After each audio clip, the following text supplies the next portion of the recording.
اور وہاں ان کو ایسی شراب بھی پلائی جائے گی جس میں ادرک کی آمیزش ہوگی۔ یہ بہشت میں ایک چشمہ ہے جس کا نام سلسبیل ہے، اور ان کے پاس لڑکے آتے جاتے ہوں گے جو ہمیشہ ایک ہی حالت پر رہیں گے۔ جب تم ان پر نگاہ ڈالو تو خیال کرو کہ بکھرے ہوئے موتی ہیں، اور بہشت میں جہاں آنکھ اٹھاؤ گے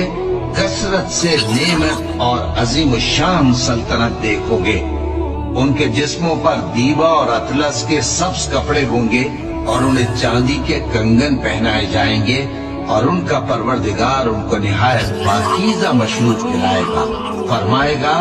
یہ تمہارا صلہ ہے اور تمہاری محنت ہمارے ہاں مقبول